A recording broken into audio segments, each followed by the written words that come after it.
Mario games over the years have always been a unique set of titles, branching to different genres like a typical adventure or sports style type of title. With each experience, there are bound to be new sets of fun experiences to unfold, but something consistent about them is the element of fun and gameplay that they bring every time, and this new Mario game is no different. The reviews are all in.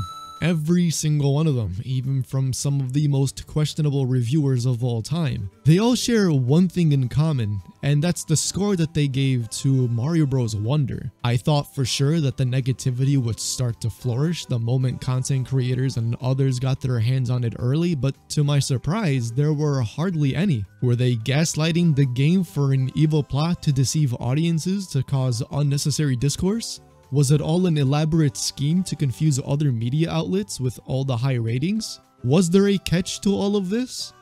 No, there can't be. There's always something to complain heavily about. It's just too good to be true.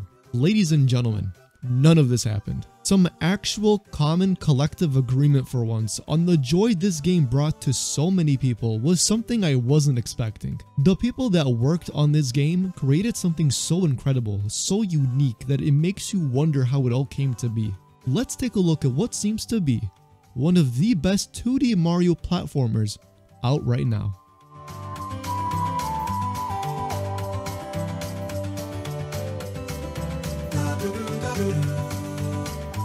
The Super Mario Bros. Series has always followed a specific formula that dates all the way back to 1983 with its first ever title on the NES. Over the course of time, we start to see development of different aspects of what the series could bring to us, and it all started with Super Mario Bros. On the DS. A pretty big announcement at the time considering the state of the Mario games released prior, so when the switch back to 2D was made known to everyone, it really made you think on just what the heck were they cooking.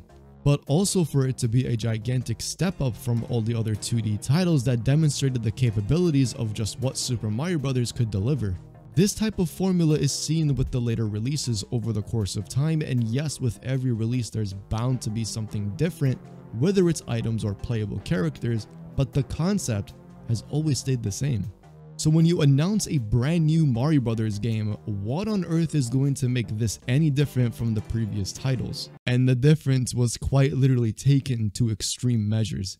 New art style, new animations, new models, new enemies, new worlds, new badge system, new voice actors, like quite literally everything was brand new. The creative meter went off the charts with this new entry. Just as you thought there wouldn't be much of a difference, this release that felt to be out of absolutely nowhere was taken out of the park. For once, we didn't start off in the Mushroom Kingdom and Peach isn't kidnapped. Instead, we're at a whole new location that leads to so many other new places that we see for the very first time. The art style complements the scenery and the insane visuals this game showed consistently throughout your whole time playing it, giving it a fresh take on where the series can head to later down the road.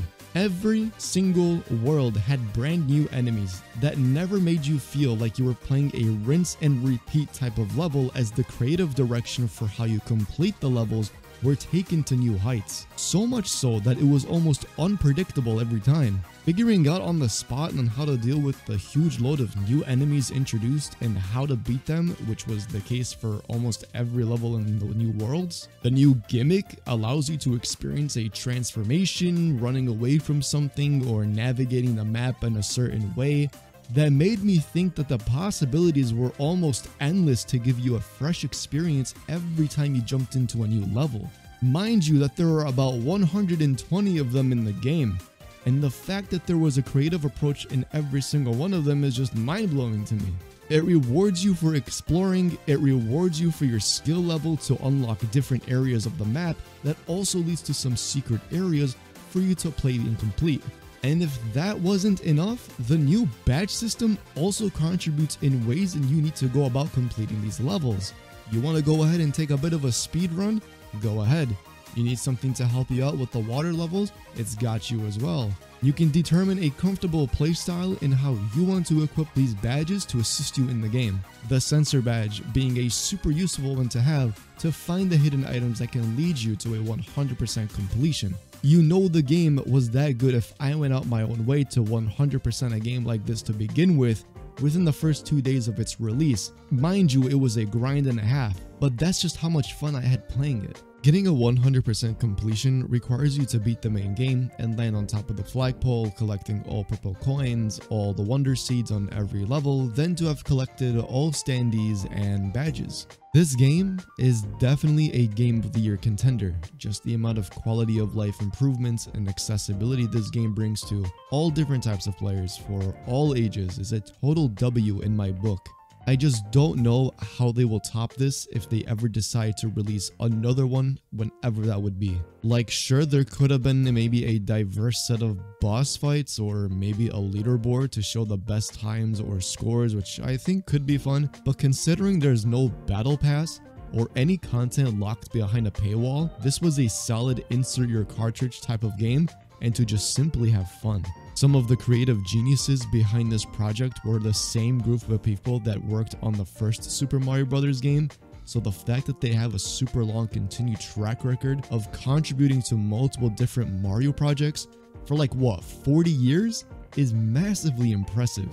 Nintendo has done it yet again with another great title that released this year, and we have yet to see how the newer games that were going to be released over the course of next year will also turn out to be. Just a pretty big year for Mario overall. The sales results have already skyrocketed, and the more success that we bring to this title, I'm sure it will be a heavy indicator that they should continue down this path to bring us more excellent Mario Brothers titles down the road.